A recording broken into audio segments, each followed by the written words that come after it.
I really was not going to entertain the whole xenophobic South Africa situation, but I think it's important to come in and give context, because a couple of people are getting it wrong. They're thinking that South Africans are arrogant, or South Africans don't care about other Africans, and South Africans are, bad people. And I just want to correct the narrative, because when we allow the bully to say their side of the story and the victim does not get to express their side, we sort of believe the bully because the bully is the loudest, right?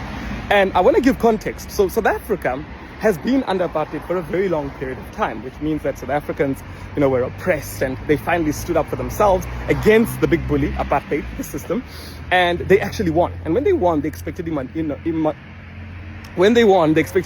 economic emancipation and everything else that is good to come with it, right?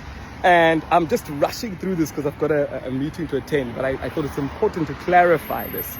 And after that, then people from South Africa started to say, well, they are our neighbors, Zimbabwe, that are going through a crisis. Things are bad for them, etc., etc.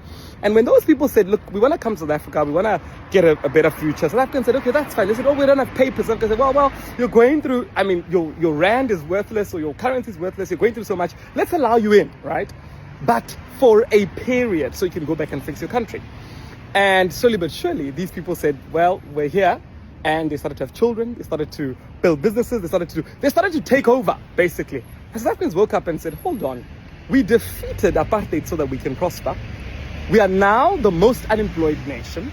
Our young people are the most unemployed. We have a new oppressor, and that oppressor seems to be people that go back home and say, hey, South Africa is actually very foolish, they're too kind, come through, don't need papers, you don't need any documents, there's no rule of law, you can do whatever you want. They come through. Some statistics that have come out have been very shocking, to say that a criminal from Africa has a chance of never getting caught anywhere else in the world. South Africa is the best place for them to land, because our laws have literally become so permeable by these criminals. So South Africans woke up and said, hold on, how long are you guys going to be here for? And these guys said, well, we're here to stay, and in fact we're not interested. And they said, well, you don't pay taxes, you're flooding the hospitals, the resources that our children are supposed to take going to school, they're no longer able to get places in school because you guys are now here, we're not able to access hospitals, our women are giving birth on the ground, we're no longer, and the people say, well, we don't care, it's our country now. So I said, but hold on, we let you in knowing that you're refugees, knowing that you've got issues in your country, but we believe that you're going back to fix your countries. And these people said, what? We're not going back to fix any countries. We fooled you. We're here to stay, and we will bully you the same way apartheid bullied you.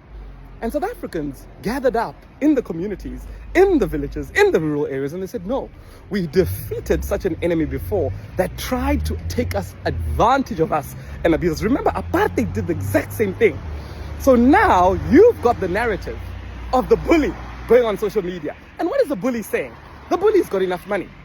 So the bully's sponsoring people. You've got people in Nigeria, you've got people in Ghana saying, you know what, yeah, South Africans are full of themselves, they're arrogant. Hold on. Come to South Africa. Every single foreigner in this country is richer than most of the people in the country. How does that make sense? The black majority in this country are poor compared to any foreigner. Foreigners flock in. Day one, they are richer. Day two, they're owning the whole building. South Africans themselves don't own anything. The same system was used in apartheid. We're seeing traces of it all over again. And when you ask questions, they say things like, well, South Africa's so permeable, we're cheating people, scammers, all of these drug lords, etc. They say, well, your laws are so permeable, you guys are too kind. And here's the worst part. If you don't believe me, go and check statistics. South Africa is ranked number 1, the most friendly country in the world. Ranked number 1. We have such strong morals and church systems that our only way of navigating life is uNkulunkulu, God. And as a result, peace, thinking people will not take advantage of you, is a embedded thing in the South African mind. And today, South Africans are waking up and they're saying, hold on, we're getting poorer by the day. Our kids no longer have access to school. We don't even own. I mean, you look at a place like Cape Town, for example.